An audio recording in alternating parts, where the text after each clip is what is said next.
The median house price in Sydney just crossed $1.6 million. In Vancouver, it's over $1.4 million. Two cities, same crisis, same generation locked out.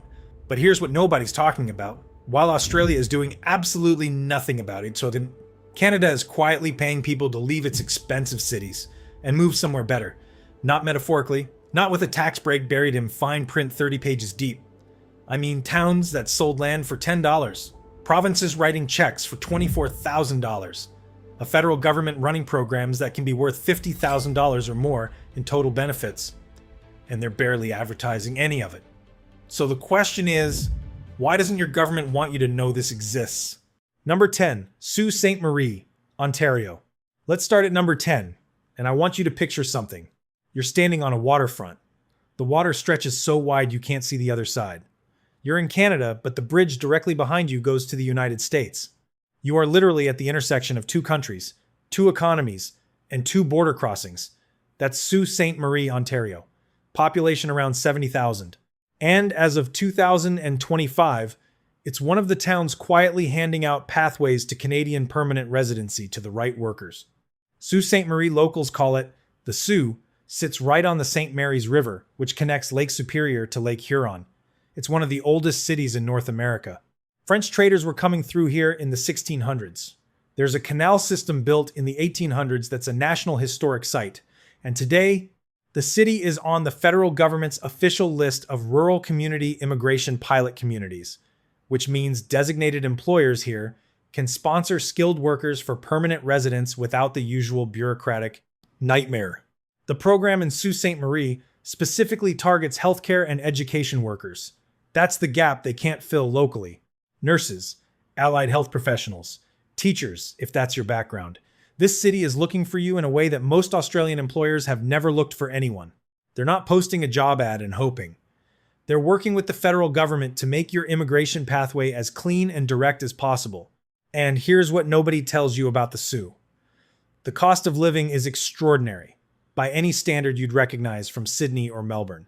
A detached family home here costs a fraction of what you'd pay in a comparable Australian regional city. The winters are serious, I won't pretend otherwise. This is Northern Ontario.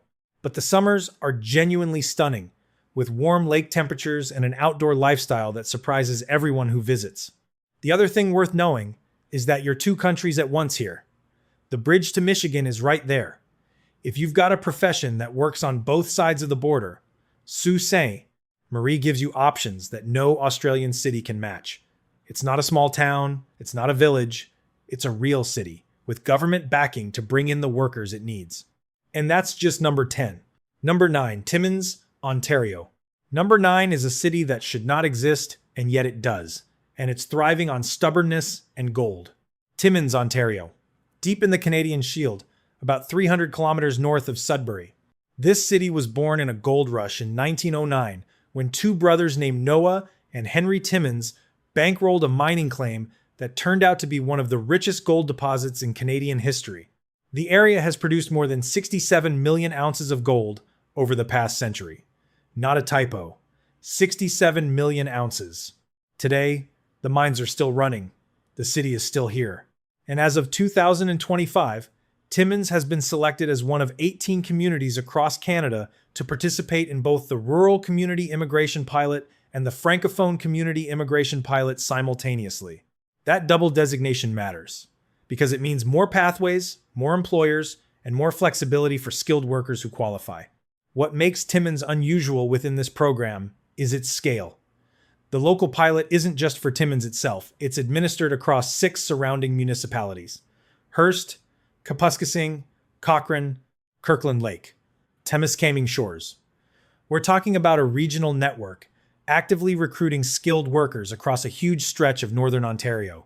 The Timmins Economic Development Corporation is running this thing with a level of organization that most immigration applicants don't expect from a small northern city.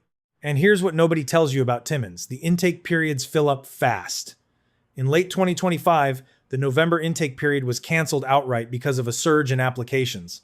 The program literally ran out of spots before the window even opened. That's not a sign of failure. That's a sign that word is getting out, and competition for these slots is heating up. If you're a nurse, a heavy equipment operator, a skilled tradesperson, Timmins has designated employers who are authorized to sponsor you and move your permanent residency application to the front of the queue. The gold that built this city is still in the ground. The opportunity being offered in 2026 is a different kind of mineral altogether. Number 8, North Bay, Ontario. Here's a number that will rearrange how you think about Canadian geography. 2 hours. That's how far North Bay, Ontario is from the edge of the Greater Toronto Area. 2 hours by car on a highway. And in those 2 hours, the average home price drops from something that makes you want to cry into your flat white to something that looks like a regional NSW town from 15 years ago. North Bay sits on Lake Nipissing in northeastern Ontario. About 50,000 people. It was originally a stop on the Canadian Pacific Railway, back when building a transcontinental railway was the defining project of Canadian nationhood. Today, it's a city of universities, hospitals, an active Canadian Forces base, and a quietly beautiful waterfront that stretches along the lake for kilometers. North Bay was one of the original communities in the Rural and Northern Immigration Pilot, the predecessor to the current RCIP, and when that program was replaced in January 2025, North Bay was selected again for the new Rural Community Immigration Pilot. That's not a coincidence. That's a track record. This city has been running community-driven immigration for years, which means the employer network, the settlement support, and the local infrastructure for newcomers is already mature. You're not arriving somewhere that's figuring it out as it goes. The systems are built. And here's what nobody tells you about North Bay. You don't have to choose between opportunity and affordability. That's the trade-off Australians are used to making. Move to Sydney for work, destroy your finances on rent. Move to a regional town for affordability, sacrifice your career. North Bay sits in a genuinely rare middle ground. It's close enough to Toronto that you can access the big city when you need to. It's far enough away that the housing market hasn't been wrecked by the same speculative pressures. For Australians who've spent years watching the Newcastle and Wollongong property markets get swallowed by Sydney's overflow, North Bay is what those towns were before that happened. And right now, the government is actively making it easier to get here. Number 7, Steinbach, Manitoba. I want to talk about a city that most people outside Canada have never heard of, and that has built one of the most well-organized immigration programs on the entire list. Steinbach, Manitoba. Third largest city in the province, about 35,000 people. Located about 50 kilometers southeast of Winnipeg, in a flat, open region of the province called the Pembina Valley. The city was founded by Mennonite settlers, and that heritage is still visible in the architecture, in the community culture, in the remarkable fact that this is one of the most economically productive small cities in Western Canada, despite being largely invisible to the outside world. The Steinbach Economic Development Corporation, the SEDC, is the organization running the Rural Community Immigration Pilot here, and they've clearly been thinking about this for a long time. Their RCIP portal is one of the most user-friendly in the entire program. They've published detailed documentation for every step of the process. And they've done something unusually generous for overseas applicants. The Steinbach RCIP explicitly does not require proof of settlement funds at the community recommendation stage. Most programs ask you to prove you have enough money to survive before you even get recommended. Steinbach removes that barrier at the entry point, making it genuinely more accessible for workers who don't have large savings sitting in a bank account. The priority sectors in Steinbach lean toward manufacturing, agriculture, and healthcare. This is a working city in the truest sense, the kind of place where tradespeople are not just respected, but urgently needed and well compensated. And here's what nobody tells you about Steinbach. The Mennonite community culture creates something that's genuinely rare in a modern city. There's a deeply embedded ethic of mutual support, of neighbors actually knowing each other, of community events that aren't performative, but real. For Australians who've grown up in cities where you might not know the names of 5 people on your street, that cultural texture is either exactly what you're looking for, or it's going to take some adjustment. Probably both. The city isn't flashy. It doesn't have a famous skyline or a globally recognized name. But when a city this organized decides it wants you, that matters more than marketing. Number 6, Moose Jaw, Saskatchewan. I need to stop for a moment and tell you about a city called Moose Jaw. Because Moose Jaw, Saskatchewan, is on Canada's official RCIP list. It's a real immigration opportunity, with government backing. And it also has a tunnel system underneath its downtown streets, where local legend says Al Capone used to hide during Prohibition. I am not making this up.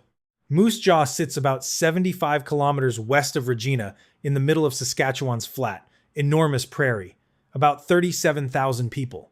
Founded in the late 1800s as a railway town, it grew fast on the back of grain farming, and during the 1920s, a thriving underground economy that allegedly connected to Chicago's mob networks through the tunnels beneath its main street. The tunnels are real. The Al Capone connection? The city itself markets it as historical legend, and the tours are genuinely good. Whether it's true or not almost doesn't matter at this point. It's become part of the city's identity in a way that makes it uniquely compelling. And here's what nobody tells you about Moose Jaw. The city was listed as an RCIP community, but had not yet secured the funding to launch its full employer portal as of mid-2025. That's important. It means Moose Jaw is on the list. The federal recognition is there. But if you're considering it specifically, you need to check the current status directly on the RCIP portal before acting on anything. Immigration programs are living things. They update, they pause, they reopen.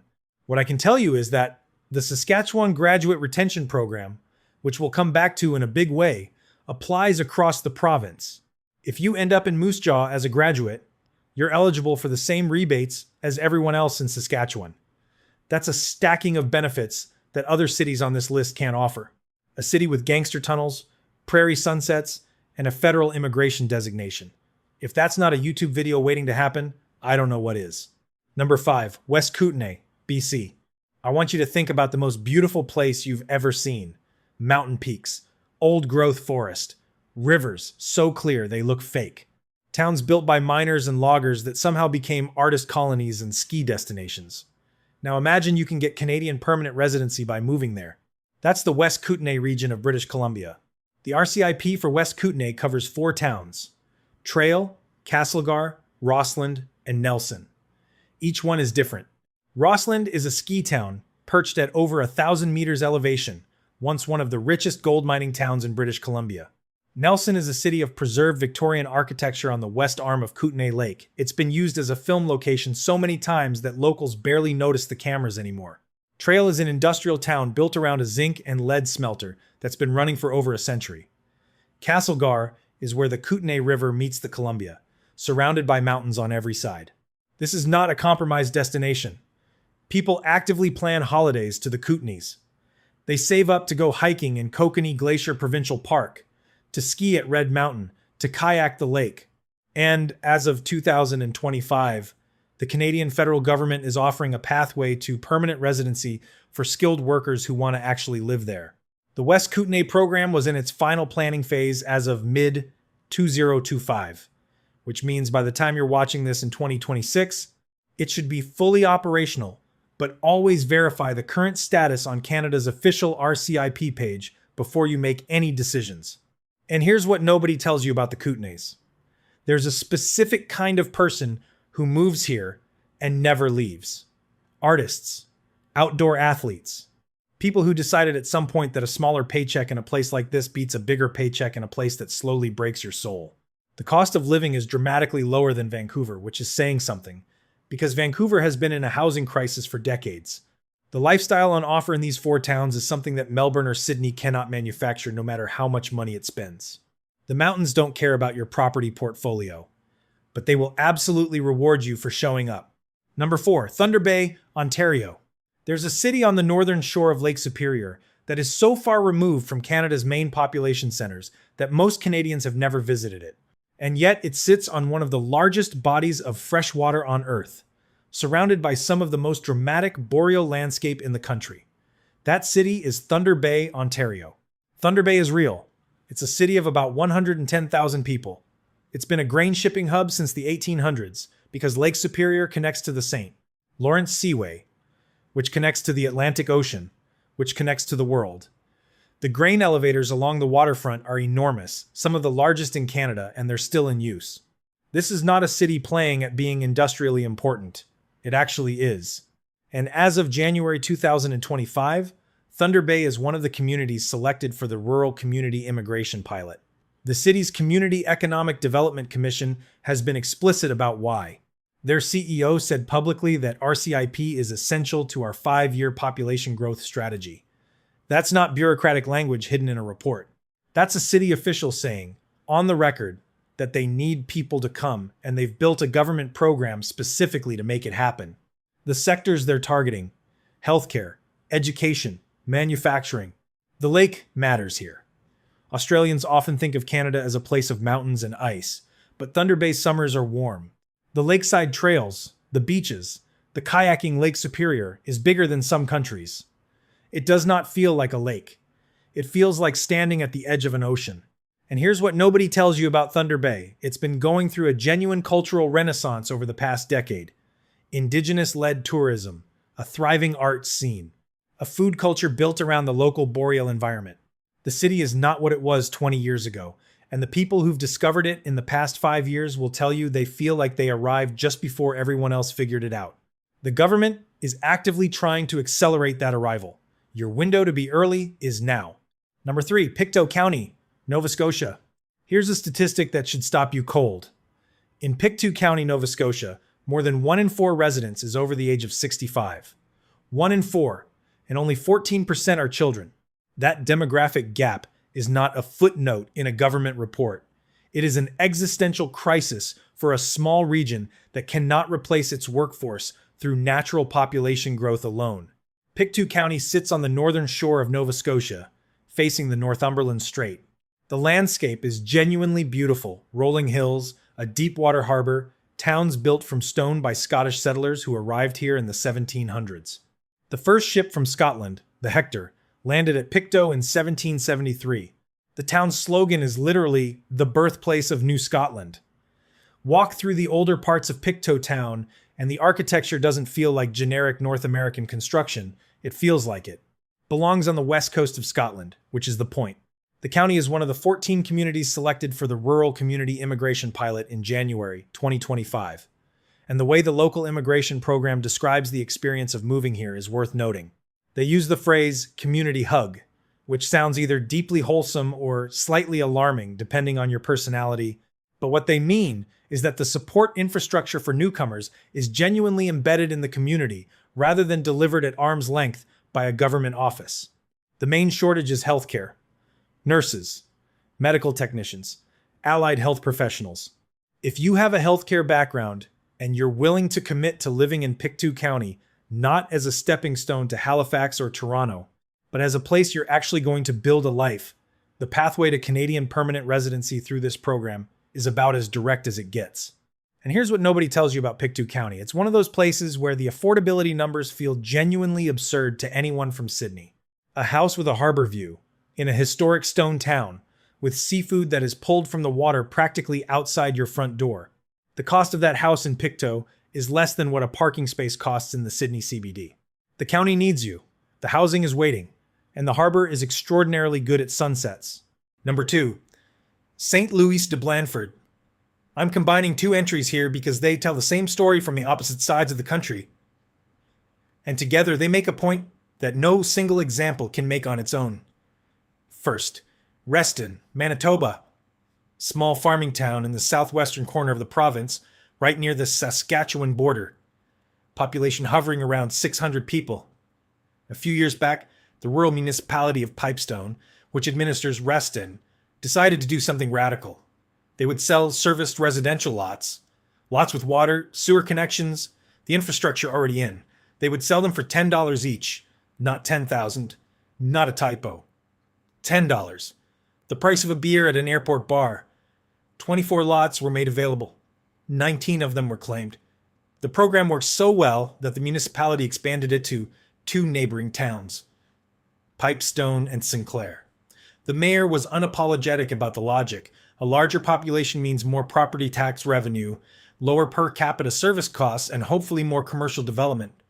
Give the land away now, collect the returns for decades now. 4,000 kilometers to the east, Saint Louis de Blandford, Quebec, a tiny municipality in the Centre du Quebec region, population in the hundreds. They launched a free lot program that required a refundable deposit of $1,000 and a commitment to build a house worth at least $125,000 within a year. 40 original lots, all spoken for before they could even announce a second phase.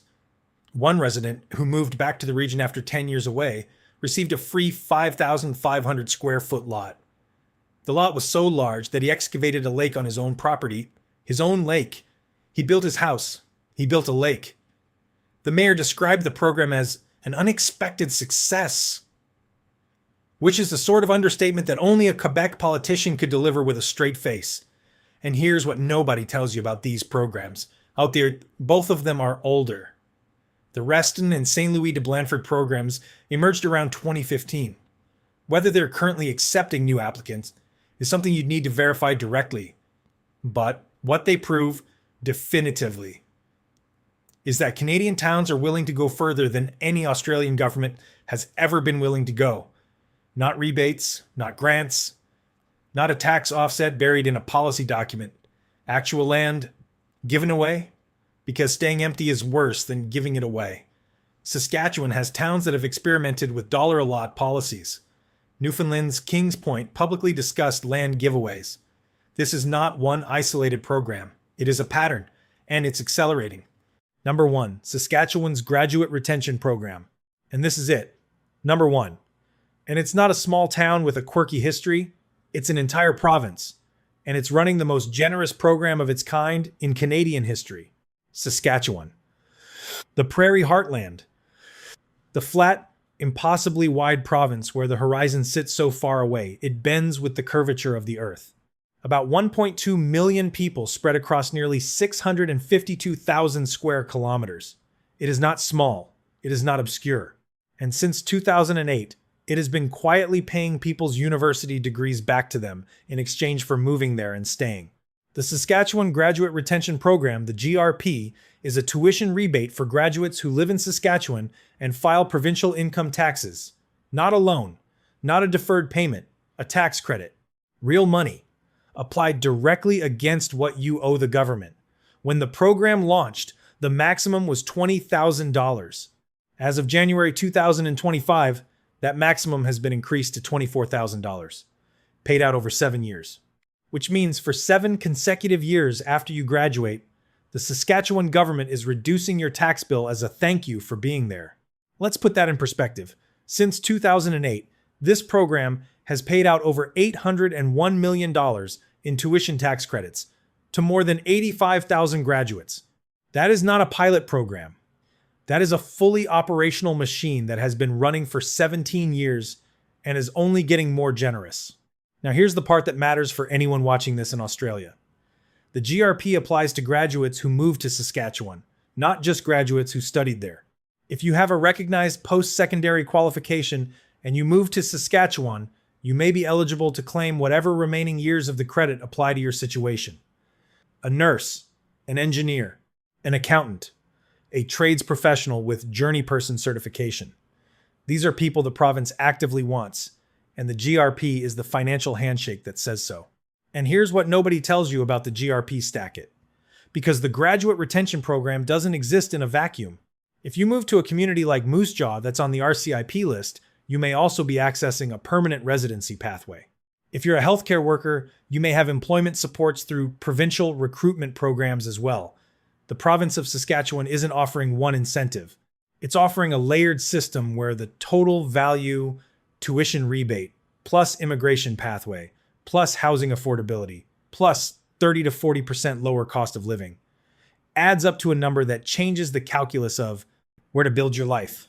$24,000 back on your degree from a government for living somewhere beautiful and affordable.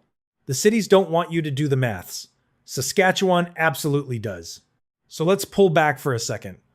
Because if you've made it through all 10 of these Sault Ste., Marie, Timmins, North Bay, Steinbach, Moose Jaw, the West Kootenay, Thunder Bay, Pictou County, the land giveaways in Manitoba and Quebec, and Saskatchewan's extraordinary rebate, there's a bigger story underneath all of it. Canada has a rural depopulation crisis. It's been building for decades. Young people leave for Toronto and Vancouver. Older residents age out of the workforce. Small towns struggle to keep hospitals staffed, schools open, and local economies alive. The towns on this list aren't offering incentives because they're generous. They're offering incentives because the alternative is slow disappearance. And here's the thing that should make every Australian watching this uncomfortable. We have exactly the same problem. Regional Queensland, rural South Australia, Western NSW, the Northern Territory, all of them are losing working age populations to the major cities. All of them are struggling with workforce shortages in healthcare and education and trades. But Australia's response has been, broadly speaking, to shrug. Canada built a federal pilot program, launched it in January 2025, enrolled 18 communities, gave them the tools to bring in skilled workers from around the world, gave provinces the ability to pay graduates to stay, let municipalities sell land for $10. The government's attitude is, whatever it takes. That contrast is worth sitting with. Not to be angry, although you're allowed to be, but to understand that the situation you're in as an Australian in 2026, locked out of a housing market and watching your city become unlivable, is not inevitable. Other countries have decided it doesn't have to be this way. If any of the towns in this video resonated with you, if you found yourself Googling Pictou County or pulling up the West Kootenay on a map, the links to the official RCIP program pages and the Saskatchewan GRP are what you need to look at first. These programs have real requirements: employer designation, job offers, language benchmarks, work experience thresholds. It is not a free lunch, but it is a real lunch in a real country that actually wants you there, and that is worth knowing.